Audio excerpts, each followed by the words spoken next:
Hello and welcome along to round 4 of Lotus Cup Europe. Now as a rouge looms over my shoulder, you can tell that we're here at Spa Francorchamps for one of the more challenging rounds of the season.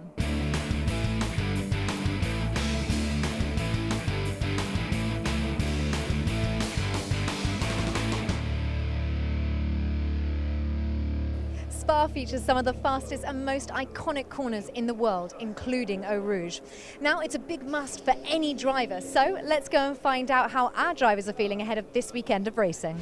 Actually, Spa is a very enjoyable racetrack and very nice with this sunny weather, because usually it's quite wet, but today it was a great day and we have a great fun with other racers. So it's a perfect day for me. This is the highlight of the season for us. It's pretty much the best circuit in the world. It's an amazing place, it always has been. It's got to be one of the best circuits we drive at. Everyone thinks Eau Rouge is the ultimate corner, but there are some really good tricky corners out there. Pouon, double apex left-hander, downhill, and 2 Blanchimons. Try and get the second Blanchimont flat is a hell of a challenge. The track is like a slope, a ski slope, you know. Sometimes you go very, very fast, very important breaks, and very, very fast everywhere, even with Lotus, especially with Lotus. Okay. As the cars line up for race 1 of Lotus Cup Europe here at Spa, they're set to take on one of the most challenging circuits of our season. Now, Jeremy Lorenko is determined to keep his championship lead and lines up in pole position, closely followed by Gregory Rasse and Nicolas Ibsen.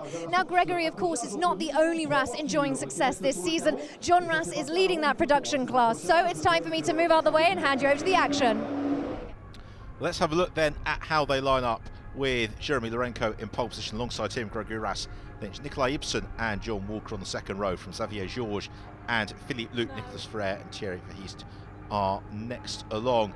Andrew Wright well up in 11th, just clear of Christophe Legendre. Then John Packer has progressed well through the races throughout the course of the season, and Nick Walker plenty to do, but we have seen him on the podium in the past. John Rasse will arguably be the class act in the production class, and he qualifies an excellent 24th, as still the field keep coming, showing the popularity of this Spa Francorchamps circuit. Charlotte Burridge lines up in 32nd, just clear of Jan Santa and Sven Pedersen. And it's going to be Frank Laroche and Anthony Fournier who round out the absolutely gigantic 48-car field. Rolling start for this first race of the weekend. The heat haze shimmers off the pack, stretching back as far as the eye can see, as we get ready for the off here at Spa. A very firm favourite of the drivers, also spectators alike, as the red lights about to flash out. Then we'll be going racing. It'll be the dark car of Lorenko who gets the jump, or the light one of Rasse, as away we go. They sprint towards the hairpin at La Source, fanning out behind, looking to make ground. The sky blue car of Xavier Georges as they turn into La Source, and Ibsen made a mistake and he clatters into Rasse. Oh dear me, also spinning around is Philippe Loup, but that was all Nicolas Ibsen. Just a little bit too late on the brakes, and Gregory Rasse will be absolutely furious with that.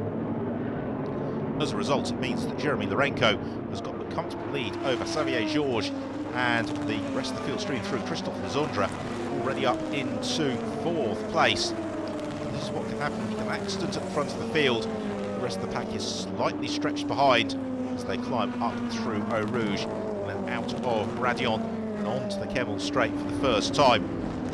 Already at the end of the Kemmel Straight is Lorenko, as John Walker looks to the inside of Legendre and is able to squeeze past. Also looking to make good progress in these early stages is Steve Williams in the Evora. And it is Williams who has carved his way past Jean-Baptiste Loup.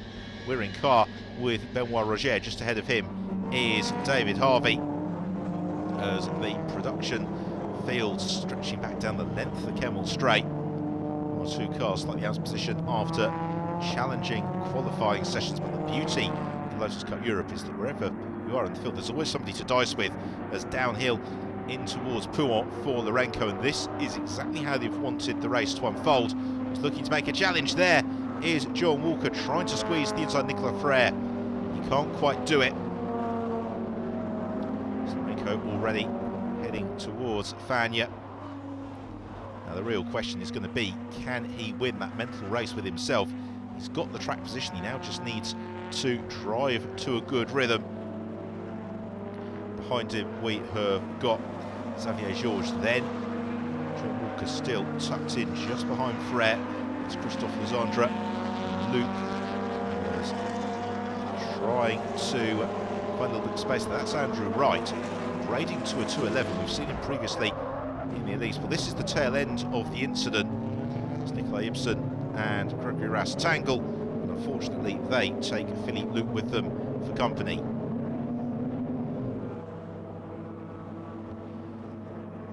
Meanwhile, the challenge for third place, Walker right out to the very edge of the road as he looks to begin to try and overhaul Ferrer. He can't quite do it.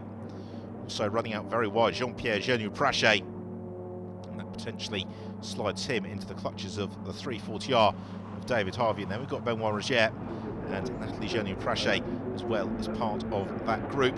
And Nathalie Genu-Prache indeed able to squeeze past Benoit Rogier, but then she runs out very, very wide. She manages to maintain the place as the field accelerate on towards the La Source hairpin once more before that long run downhill as David Harvey looks to the outside of Jean-Pierre Genu-Prache. Genu-Prache though sticks to the racing line as Rogier looks to challenge Nathalie Genu-Prache. Meanwhile, the red and white Exige of the Ferrer doing a good job here of keeping Jonathan Walker behind him. Right, rides just a little bit more of the curve than he wanted to. He climbs out of Eau Rouge. Now Walker's got the run, possibly on Ferrer, heading along the Kemmel Straight. On the brakes into Les Combes. Through he goes. Textbook move from Walker. Now how far can he continue to progress up the order? That's going to be the question as Harvey and Genu-Prache run side by side. We go in car with Jean Rasse right at the front of the production battle. He is currently wheel to wheel with David McAnulty. Rasse, we saw Emmanuel gets a little bit frustrated when he's racing with those alongside him, and he's frustrated again. McAnulty has clearly got a lot of straight line speed underneath him and is able to power back ahead of Rasse. Out front though, Lourenco breaking well clear of Xavier Georges. Then we have got John Walker, who's broken away from Ferrer, trying to close that gap down. Next along, it's the red and black 2:11 of Christophe Legendre. Then we've got the black Evora of Steve Williams in behind. Seesawing at the wheel, Xavier Georges, as he needs to, because John Walker is beginning to attempt to reel him. You can see just how hard Walker's trying through Fagnes. Needs to be careful not to ride up over the curbs unnecessarily. Steve Williams just comes under a little bit of pressure from Jean-Baptiste Loup in his 2:11. Williams, who has always been towards the very sharp end of Lotus racing, whatever ilk, making life difficult. Meanwhile, John Rasse and David McAnulty continue to battle, and Rasse, at least for now, gets his nose in front. Another lap then about to be reeled off by the race leader, Jeremy Lourenco. And Lourenco at the moment in command of this race. His advantage to Xavier Georges has grown a little bit over the last lap or so, and it's the 3 Exige V6 Copars at the front of the field. Then we've got Nicolas Ferrer in 4th, Legendre the first 2:11 in 5th. The Evora of Steve Williams, the preeminent Evora in this race, but for how long? Because here comes Thierry Verhees to the inside of Jean-Baptiste Loup. Verhees gets through, plants his right foot. There's a big wobble there for Lourenco through Eau Rouge, but all the while he's breaking away from the field. The gap amongst this leading group really beginning to open out. It's in the train further down, also taking advantage of the slow pace of Jean-Baptiste Loup was John Packer. So Packer, as we rather suspected, is beginning to elevate himself up through the order. Meanwhile, Steve Williams looking to line up, indeed finding a way past Christophe Legendre. He did that very early on the Kemmel Straight. So Williams up ahead of Legendre. What about this production battle? It's John Rasse just ahead of Dave McAnulty. McAnulty a long way offline there, keeps his foot in. Oh, and he's gone off in a big way, and McAnulty slams into the tyre wall at the top of Eau Rouge. It's arguably the trademark Spa accident, but that is a big hit as the car slewed across the road and comes a very, very distant second in its meeting with the tyre wall. Meanwhile, John Walker in second place, closing in now onto the tail of Xavier Georges. Then we've got this fantastic fight for 5th, headed by Steve Williams, but Thierry Verheest looks to the inside of the Zondra as well, into Benoit, and through he goes, or does he? The Zondra tries to tough it out around the outside, gets elbowed wide. That's going to allow Jean-Baptiste Loup to slip past, and also John Packer as well, possibly. And Packer draws alongside the Zondra. Frenchman though gets his elbows out to defend. Meanwhile, it's the Belgian Thierry Verheest clear of Jean-Baptiste Loup as they flick through Fagnes. Great dicing.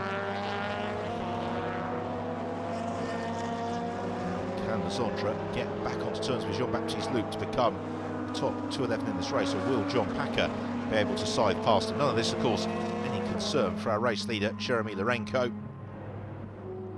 And Lourenco, his lead has just steadily grown.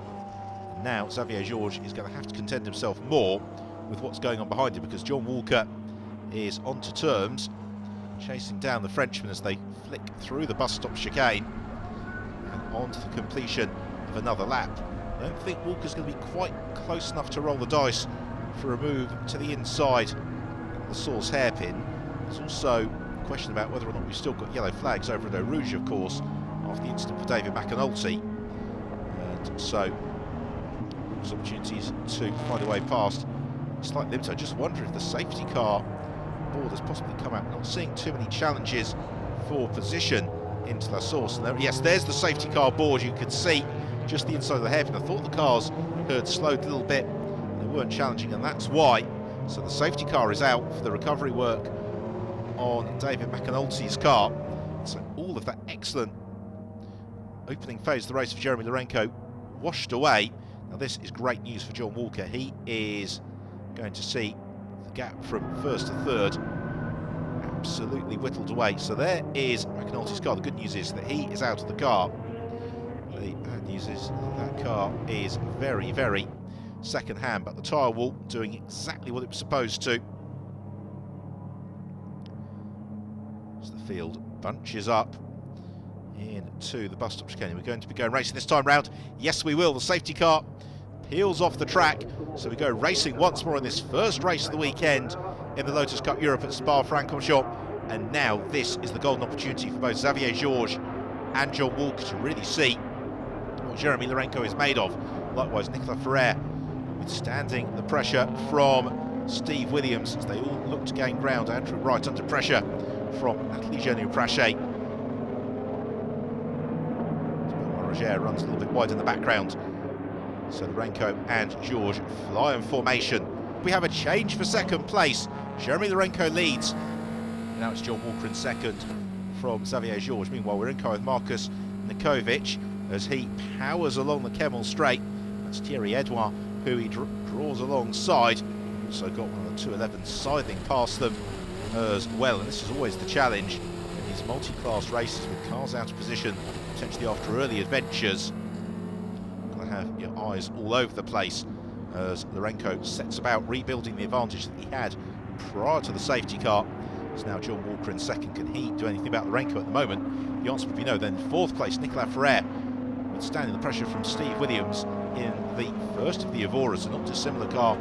Thierry Verheest just in behind him. Lourenco really pushing on this green flag lap, but it's working because already the advantage from Lourenco to Walker has gone out to about 7 car lengths. And then we've got Georges in 3rd, staying with John Walker. So meanwhile, Jean-Baptiste Loup trying to put the pressure.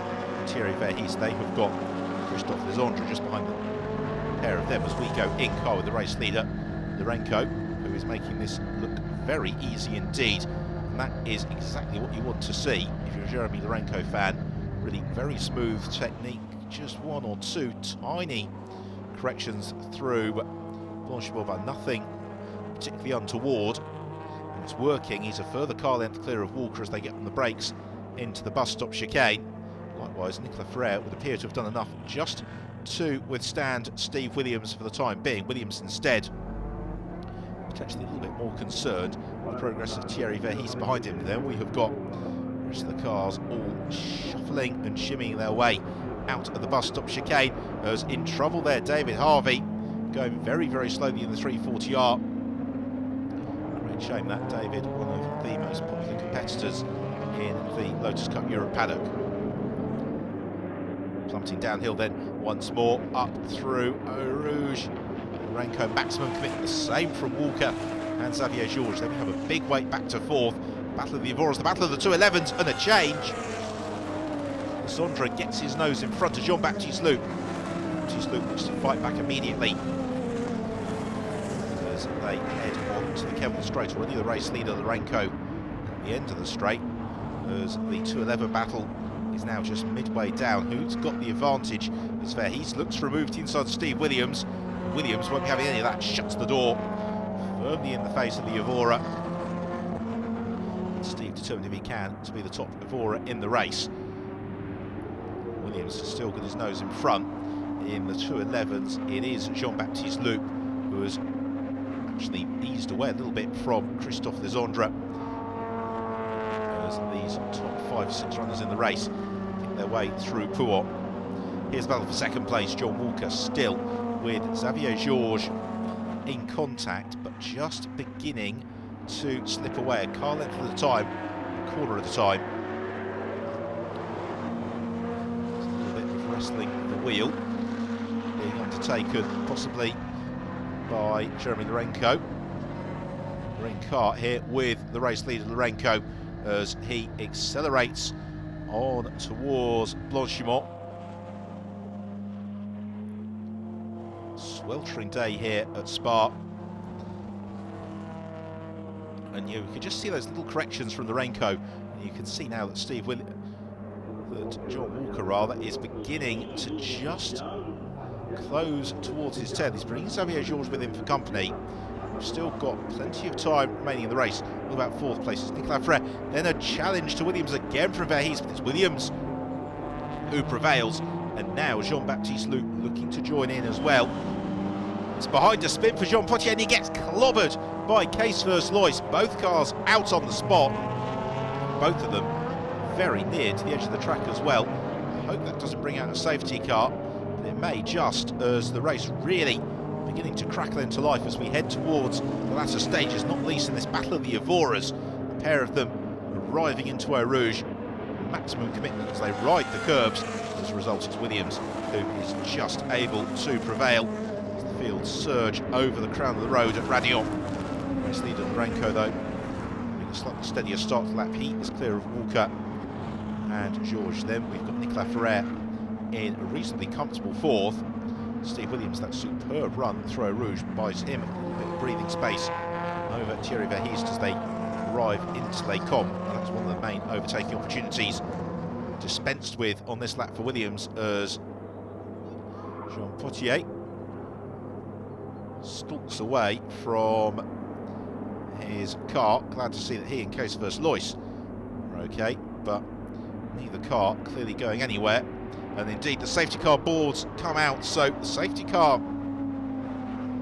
is now out. And well, those cars might not be the easiest to recover given how abruptly they came to a halt. They won't be going anywhere onto their own steam, so this may take a little bit of time to sort out. We've got time for a couple more laps in the race, but not much more than that if we have a complex recovery.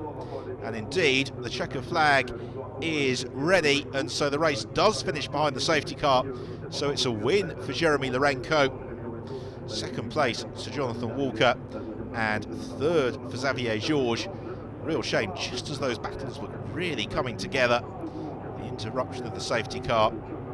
That's sometimes the way that it goes in motor racing, and so they celebrate and will make the top three in the race overall. Our production winner, by the way, was John Rasse. This has been the case so often this season from James Little and Markus Nikowitsch.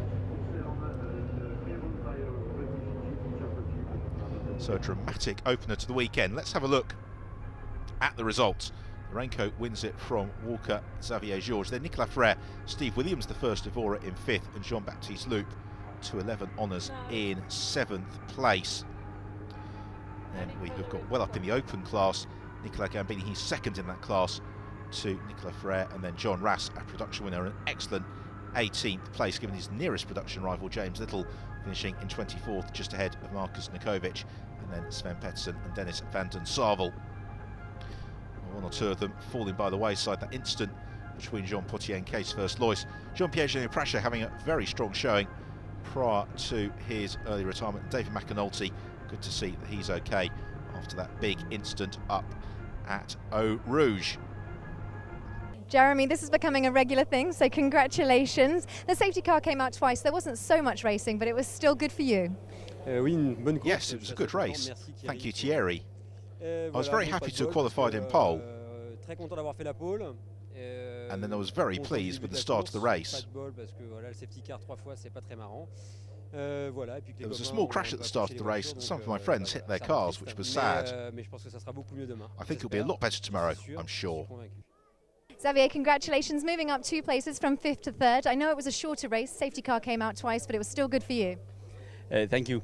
The race went rather well. We got past the crash at the start, and that moved us up into 2nd place. At the second safety car, we closed the gap to Jeremy, which was good because he was a long way ahead. The safety car also let John and Nico catch up, but then the restart didn't go too well. So overall, I'm not too happy with the way that the weekend's gone so far.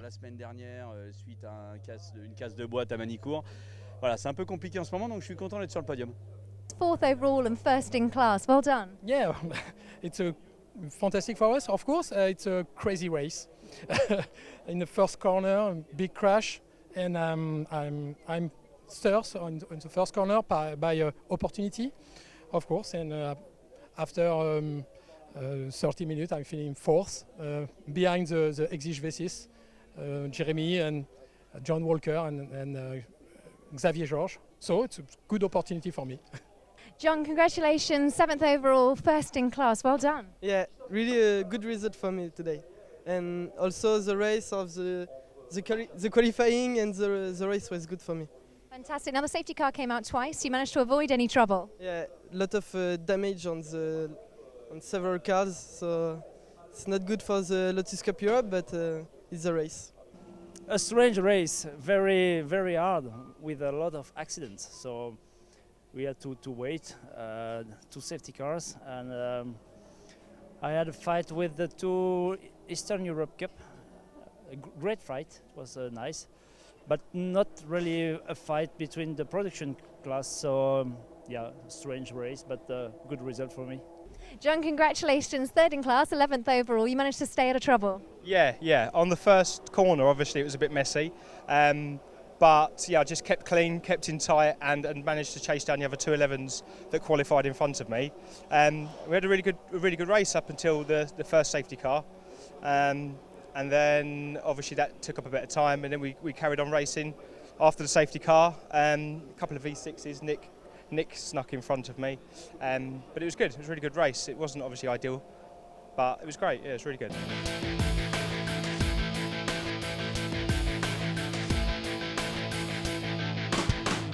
Now Robin, it's your first race here for Lotus Cup Europe. What was it like driving at such an iconic circuit?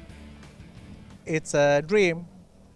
And in a dream who's come true, and I have driven supercars in many years, but we are not allowed to drive supercars in this circuit, so I'm really happy. Now there's obviously some daunting and intimidating corners, the Eau Rouge, the fast, really sort of powerful corners like that. What's it like driving through? It's like a roller coaster. After race 1, on to race 2, how are you feeling ahead of tomorrow? I feel pretty confident. It has gone better for every session we have driven, so I take a second here and second there, so I think I can be competitive in a time. You join us on the grid as the cars are lining up for race 2 on day 2. Now Jeremy Lourenco is determined to hold on to his championship lead, starting on pole again. Now there's no question that the temperature is going to play a factor in this race. The track is currently just over 43 degrees. Now we lose Gregory Rasse and Philippe Loup due to crashes yesterday, but it's time for me to move out the way and you watch the action. So it's the same grid as yesterday, but this time a standing start, and also to say the white number 7 car is going to be piloted by Lee Cunningham this time round as we get the green flag waved at the rear of the field. The red lights are on. Out they go, and the race underway at Spa. Who gets the jump? It's a very good start from pole from Lorenko. A fantastic start from Andrew Wright in the 211 to the left-hand side of the picture as they arrive into La Source. This time they're all a little bit better behaved. And Nicolas Ibsen follows through in third place as the field roll downhill. Again, Lorenko's got the jump over Cunningham, and then a very fast starting Thierry Verheest, who moves up into third place. Nicolas Ibsen slides to fourth, then it's Steve Williams, Andrew Wright, Nicolas Ferrer and Xavier Georges. The order of things slightly distorted yesterday with that first corner incident. Today, no such problems as the pack hurtle down the Kemmel Straight for the first time. It's going to be hot work for the drivers in the cockpits as Lorenko trying to break away from Cunningham early on. The pair of them already a little bit of separation to Verheest, Ibsen, Williams, and then the rest of the field. John Packer also looking to gain ground as he draws alongside and past Jean-Baptiste Loup, but they come. And then flicks through the right-handed downhill towards the Bruxelles hairpin. The road falling away so steeply. It's already Lorenko heading towards Pouhon. Nicolas Ferrer, the driver, aiming to gain ground in these early stages. The Jean-Baptiste family flying in formation before we get on to John Rasse, as ever at the front of the production runners. But Lorenko doing much as he did in race one, breaking away from Lee Cunningham. Then we have got Verheest, Nicolas Ferrer next along, and Nicolas Ibsen under real pressure from Steve Williams, Andrew Wright, and the rest of the field. They'll jink and jostle for position. Nicholas Walker also part of that group. He's the white Exige V6 Capard just behind the sky blue and orange car of Georges. It's been a reasonably clean first lap. Good to see David Harvey back in the mix as Lorenko accelerates on towards the bus stop chicane. And the leading trio already reasonably separate from each other, but there is a lot of racing to go here in Spa, and it's a circuit which demands maximum concentration from the drivers. It's one of the reasons the competitors love it, because if you do let your mind wander for just an instant, it can bite you in a big way at Spa. For Lorenko, yesterday his dominance was slightly undermined by some safety car periods. Today he'll be hoping for a clean run which will let him ease off into the distance. Nicolas Ibsen, we can expect to see maybe challenging podium places as Christophe Lezondre under a little bit of pressure from Jean-Pierre Jean-Baptiste. Battle for second and third coming together very nicely. Thierry Verheest just beginning to ease his way to the tail of Lee Cunningham. Nicolas Ferrer, Nicolas Ibsen, Xavier Georges in pursuit of Steve Williams and Andrew Wright. After that excellent start, he's just ahead of Nick Walker and John Packer as down the Kemmel Straight we come.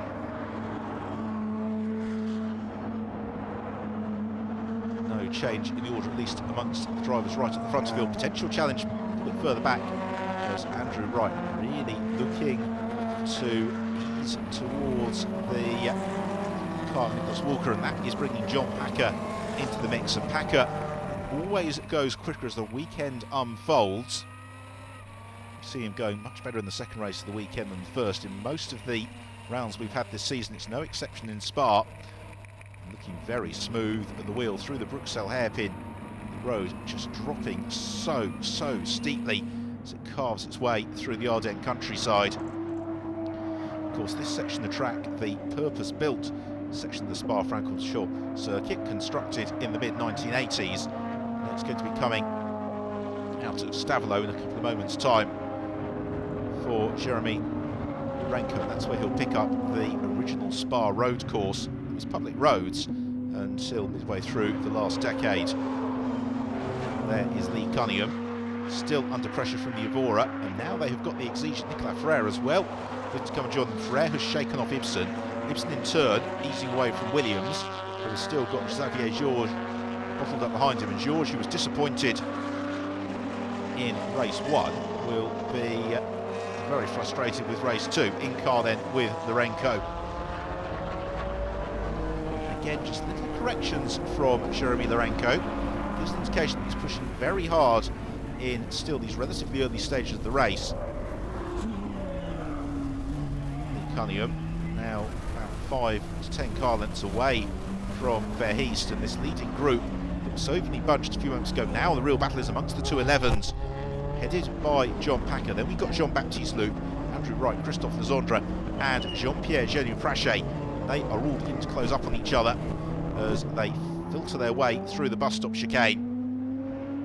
The completion of another lap along past the Formula One pits complex here at Spa, and then into the La Source hairpin, which funnels them on downhill. It's good to see Packer really at the front of the 211s. That could be quite a nice battle of the open cockpitted cars, as Steve Williams not quite as sprightly in the second race as he was in the first, and his principal rival, but he's just beginning to build a little bit of a buffer over him. There is Jean-Pierre Genu-Frachet. Frachet now somewhere way clear of Benoit, Roger and Nathalie Genu-Frachet. Back into the production class, that's Sven Pettersson in the 88 car. He is chasing Max Alves, just up ahead of him to return to the fight for second place. It's still Lee Cunningham who holds it. Xavier Georges looks to the inside, Nicolas Ibsen, and Ibsen, all his front bodywork was fluttering in the breeze. He picked up damage in that collision with Gregory Rasse in race 1. I just wonder whether or not the car is not entirely to Ibsen's liking. Meanwhile, the production battles continue to rage. There is Rob Woolridge, and then Philippe Van Pedevega just in behind him, as Jean-Pierre Genu-Frachet is being caught now by a resurgent Benoit Roger. So the two French pilots of the 211s running in tandem. Lee Cunningham in second place, still clear of Ferrer. Then we got Nicolas Ferrer in fourth. Fifth for Steve Williams. Then we've got Xavier Georges and Nicolas Ibsen. So Williams in the Evora picking up his pace as we begin to move towards the middle of the race. That's enabling him to pull clear of the Exigence V6 cars. It's been a great weekend for that man, Nicolas Ferrer, in fourth. He's not particularly on the podium in race 1, but he was right up there and was the open class winner. He's looking well set to be able to repeat that trick again in race 2. So here is the race leader, Jeremy Lorenko. There is the empty asphalt and the sense of time passing. Before, in second place, here comes Lee Cunningham, and Cunningham has just done enough at the moment to shake off Ferrer. Then Ferrer really flinging that Exige, and Steve Williams looking increasingly ominous in the Evora. A little bit of a slide from Nicolas Ibsen. It means that Xavier Georges is now just beginning to build a little bit of a buffer over Ibsen as the pair of them negotiate the bus stop chicane with no undue drama. Don't forget, it's a 30-minute or so timed race, and so they're not running to a set number of laps. They've just got to keep going at the rhythm they need to, being aware of where they are in the race and knowing how much life they've got left in the tyres, and therefore when they want to push. So downhill past the tribunes. Very enthusiastic and knowledgeable fans always to be found here at Spa Francorchamps. The road compresses out just at the bottom of Eau Rouge and then climbs up into Radion. Well, there is second place man Lee Cunningham through the heat haze. Advantage over Ferrer seems to grow each and every time we see those cars. The gap from Nicolas Ferrer though to Steve Williams would appear to be inexorably moving downward, I'd suggest, because each and every shot the gap between the pair of them is just a little bit shorter than it was on the previous occasion. More battles to be found throughout the field as Anthony Fournier in the multicoloured 211 finds himself being demoted at La Source. He's going to look to fight back though as they roll downhill. And that is Robin Nilsson with whom he's doing battle. It's Nilsson who's got the advantage just for the moment, and they've got Nicolas Gambini just in behind them as Jean-Pierre Genu-Frachet and Benoit Roger continue their fight. Meanwhile, Max Alves has got David McAnulty behind him, and McAnulty heading past. It's the place gained for the driver who had that spectacular incident in race 1 at Eau Rouge. He's working very hard to get the car prepared in time for the second race. Nicolas Ibsen, another driver in the wars in race 1, just beginning to drop away now from the leading group.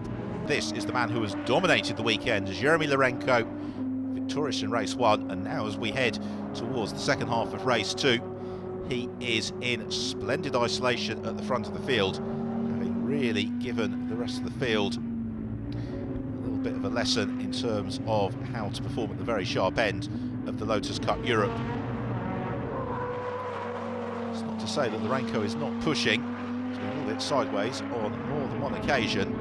Lourenco making the step up from the production class and showing that ladder really that exists within Lotus Cup Europe, because we have got these very quick cars in the V6 and open class, and also the 211 cars as well, but then we've got all the production battles like this one between Dennis van den Sarvel and Sven Pettersson.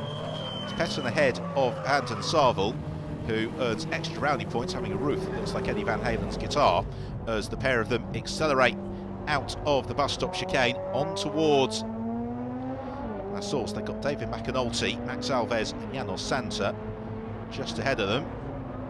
Van den Sarvel looks one side then the other to try and overhaul Sven Pettersson, but to no avail. They're also about to be caught in fairly short order by our race leader, Jeremy Lourenco, and here is Lourenco now beginning to get in and amongst the traffic. To ride in car with Lourenco as he flicks up through the gears, surges past one car before he arrives into Eau Rouge. I think he's just going to have to back off and compromise. Indeed he does. No need for Lourenco to take any risks whatsoever. Now as he comes out of Radion, he can power past production car. Thank you, says Lourenco,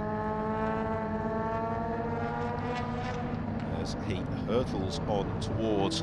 They come down the Kevel straight, which seems to go on forever, as meanwhile it's side by side between Pettersson and Van den Sarvel.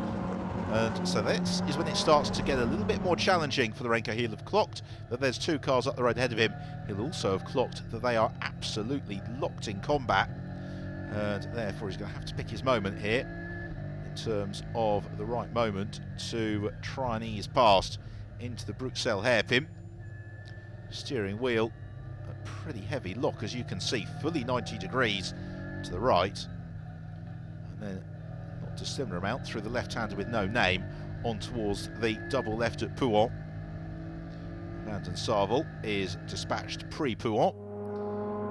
And when will Sven Pettersson have the Lappery completed? Also just about pre-Pouhon as well. So we return to Lourenco. He's got another group of cars ahead of him. That's McAnulty, Alves and Santa. And Santa, meanwhile, has been demoted in his own battle with David McAnulty, and this is the challenge for Lourenco, as now Lourenco heads past Janos Santa. I don't think Santa will be saying ho ho ho, because he's lost a lot of ground to the battle ahead of him, as McAnulty looks to challenge Max Alves. As the only thing Lourenco can console himself with, you can see just riding in car with him how much time he's lost on this lap, is that his rivals behind him, headed by Lee Cunningham in second, then Thierry Verheest in third, they've got this same group of cars to try and pick their way through. And so although Lourenco's lost time, relatively speaking, the fight for second is a little bit closer to him. In reality, that fight for second has got to clear this quintet, because Santa runs wide, and that allows Sven Pettersson and Dennis van den Sarvel back past them, as Max Alves comes under pressure from David McAnulty. They filter through the bus stop chicane. Now let's look into the background. Can we see Lee Cunningham? He's got 7 cars. Cunningham, when he does arrive on the scene, before he can get onto terms with Lourenco, as Lourenco picks up the throttle again, coming downhill out of La Source on towards the notorious Eau Rouge corner. Absolutely glorious day for racing here at Spa, because the joke has always gone that the weather at Spa, it's either raining or will be raining soon. Well, there's no hint of that in the sky, is there, this weekend for the Lotus Cup Europe? which makes a change for them after the incredibly sodden weekend that we endured and enjoyed, of course, at Dijon-Benoit towards the start of the season. All about this battle behind, as McAnulty has got Sven Pettersson right in his wheel tracks, but Pettersson not quite close enough to challenge McAnulty as they head through Les Combes. Meanwhile, we're in car Jeremy Lourenco, final time through Blanchimont. This has been an absolutely textbook performance from Lourenco. He's not put a wheel wrong throughout the course of the race, or indeed really the course of the weekend. He's just got the bus stop chicane to negotiate now. Oh, and he goes sideways and spins, and Lourenco gets it all wrong, millimetres from the line. And, well, the Nigel Mansell Canada 1991 tribute act may have entertained the crowd, but Jeremy Lourenco frantically trying to get the car fired up. You can get a sense of just how big his lead is. Do we have forward momentum? Yes, now we do, after what would have felt like an absolute eternity for Jeremy Lourenco. Well, he takes the checker flag and the win, but probably also a world record for the highest ever recorded blood pressure, as he was sitting there waiting for the car to fire up. In the back of the shot, you can see Thierry Verheest across the line in second place, and Xavier Georges just into third, ahead of Nicolas Ferrer, with Lee Cunningham then fading down to fifth late on.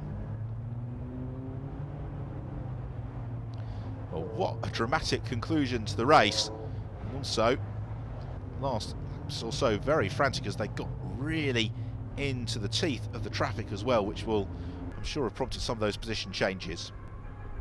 Let's take a look then at the final results. Jeremy Lourenco wins it from Verheest and Xavier Georges. Jean-Baptiste Loup well up in 8th. He was the first of the 2 litre cars home. Nicolas Ferrer an excellent 4th to win the open class. Jura'X once more claimed production honours, and again well up into the top 20, clear of James Little and Thierry Edouard, who complete the production podium.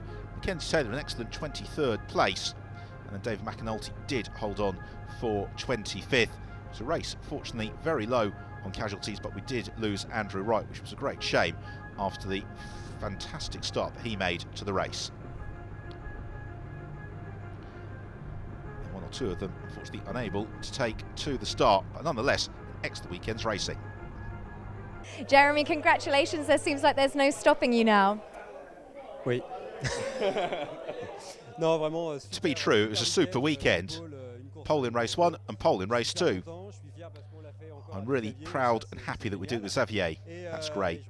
I thank our friends and Chris, our team, and the manager who works really well. I'm really happy. I'm really happy for everybody. And Xavier, congratulations, 3rd place. Well done. Merci. Thank you. I'm not going to get used to being 3rd. I have to tell him in front of witnesses. I'm really happy that we have 2 cars on the podium again, like a Manicourt. Really happy for the team and everything. A great weekend. This time the objective was to keep the green Exigence back of me, and that was okay. I took a very good start. I think I overtook 3 cars at the start of the race, and then I had a fight with the 2 Eastern Europe guys. A very good fight. I tried to keep them behind me, and it was okay. So I keep this advantage to the end of the race. I thought it was the last lap on the race. It was not. It was the final lap, and it was just to keep the advantage. But it's okay. The start was, I had a very good start, but after 15 minutes I was sliding, but also the car of Walker was sliding, so and I could overtake him, and it was very fine.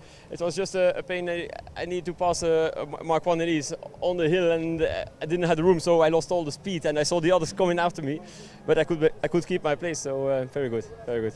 Jean-Baptiste, congratulations, winner in class again. Well done. Yeah, really happy for this win this weekend, and really sad for my dad because the first race he crashed with another man, and his car couldn't race again for the second race, so bad. But finally it's good for me because I win the 2 races, so good. Yes, I win my class with panache. I'm very happy, of course, for me, for the team, for the mechanic. So, well done for me. Well, congratulations. Thank you so much. Brilliant, thank you. So we're beginning to get towards the business end of the season, and it's John Rasse who leads the championship courtesy of his domination of the production class. Jeremy Lorenko, though, in a very solid second, ahead of Jean-Baptiste Loup, Thierry Edouin, and then Christophe Lezondre in 5th. It's been another incredible weekend of racing here at the legendary circuit that is Spa. Next time we'll be at the Lotus Festival at Brands Hatch, but for now it's goodbye from us.